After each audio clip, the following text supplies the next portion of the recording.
আসসালামু আলাইকুম রহমতুল্লাহি ওয়া বারাকাতুহু। সম্মানিত প্রিয় মুসলিম ভাই ও বোনেরা, আজকে আপনাদের মাঝে আলোচনা করব পাঁচ ওয়াক্ত নামাজের সময়সূচি, তাহাজ্জুদ, সেহরি শেষ সময়, ইশরাক, চাঁদের নামাজের সময়সূচি, ইফতারের শেষ সময়, নামাজের নিষিদ্ধ অক্তসমূহ, সূর্যোদয় সূর্যাস্তের সময়সূচি, প্রত্যেকটা জেলা বিভাগগুলোর নামাজের সময়সূচি। তো আজকে মঙ্গলবার 12ই মে 2026 ইংরেজি, 29শে বৈশাখ 1432 বাংলা, 23শে জিলকদ 1447 হিজরি। ঢাকা মতো পার্শ্ববর্তী এলাকার নামাজের সময়সূচিগুলো তুলে ধরবো, তারপরে অন্যান্য জেলা বিভাগগুলোর নামাজের সময়সূচিগুলো তুলে ধরবো। তো যে যেখানে এই ভিডিও দেখছেন অবশ্যই আপনারা কমেন্টের মাধ্যমে জানাবেন।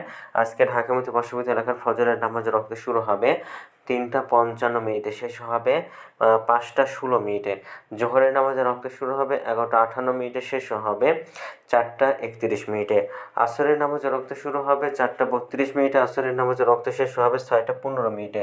মাগরিবের নামাজের রক্ত শুরু হবে 6টা 36, মাগরিবের নামাজের রক্ত শেষ হবে 7টা 57। ঈশান নামাজের রক্ত শুরু হবে 7টা 58।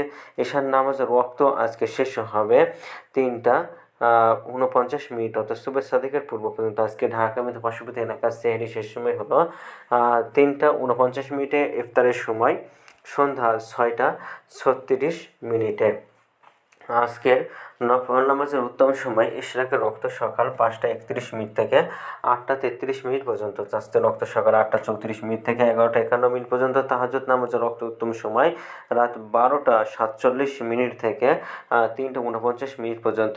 আজকের নামাজের নিষিদ্ধ রক্ত হলো 3টার সময়, সকালে 5টা 17 থেকে 5টা 30 পর্যন্ত, দুপুরে 11টা 52 থেকে 11টা 57 পর্যন্ত, সন্ধ্যায় 6টা 16 থেকে 6টা 32 পর্যন্ত। এই ছিল ঢাকা এবং পার্শ্ববর্তী এলাকার নামাজের সময়সূচি। এখন আলোচনা করব বিভাগীয় শহরের জন্য উল্লিখিত সময়ের সঙ্গে যেসব বিভাগের সময় আপনারা যোগ বিয়োগ করবেন, তাহলে এই অর্থ বিয়োগ করবেন চট্টগ্রামে 5 মিনিট এবং সিলেটে 6 মিনিট কম করবেন।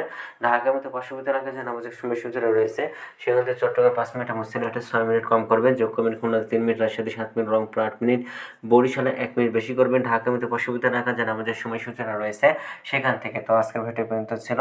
আর এই সূত্রগণ নিচে ইসলামী ফাউন্ডেশন থেকে। ভিডিওটি ভালো লাগলেও অবশ্যই চ্যানেলটি সাবস্ক্রাইব করে পাশে থাকবেন। ধন্যবাদ সকলকে। আসসালামু আলাইকুম ওয়া রাহমাতুল্লাহি ওয়া বারাকাতুহু।